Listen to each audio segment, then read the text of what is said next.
Hello friends, આજે આપણે ધોરણ 8 વિષય અંગ્રેજી એમાં યુનિટ 2 જે છે એનું સ્વાધ્યાય પોથીનું સોલ્યુશન જોઈશું. બરાબર, એમાં એક્ટિવિટી 1ના જવાબ આ રીતે લખવાના રહેશે તમારે.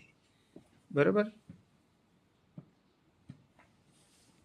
ત્યાર પછી એક્ટિવિટી 2 આપેલી છે, એમાં પેરેગ્રાફ આપેલો છે અને પેરેગ્રાફ પરથી આ પ્રશ્નો આપેલા છે. એ પ્રશ્નોના જવાબ આપણે આ રીતે લખવાના છે. બરાબર,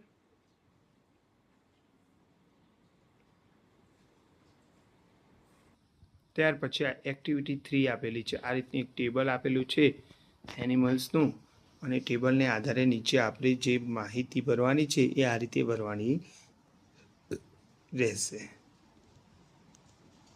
બરોબર,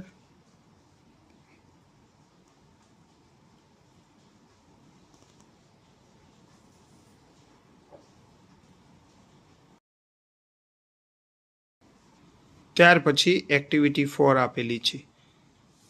બરાબર, આ રીતનું એક ટેબલ આપેલું છે, એના પરથી આપણે આ નીચેના પ્રશ્નોના જવાબ લખવાના છે, જે આપણે આ રીતે લખીશું.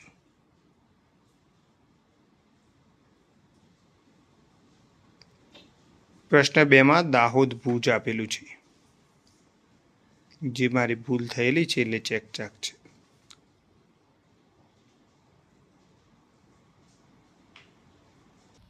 પ્રશ્ન 5 એક્ટિવિટી 5 એમાં આ રીતના આપણને આપેલી છે આકૃતિઓ, એના પરથી આપણે આ જવાબ લખવાના રહેશે, વાક્યો બનાવવાના છે. બરાબર, ત્યાર પછી નીચે પણ બર્ડ્સ આપેલા છે, એના જવાબ આપણે આ રીતે લખીશું.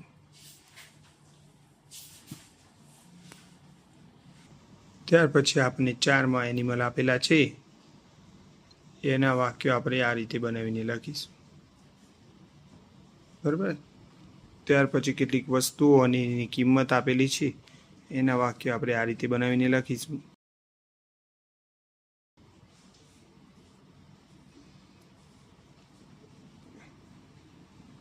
ત્યાર પછી કેટલાક વાહનો આપેલા છે, એ વાહનોના વાક્યો આપણે આ રીતે લખીશું.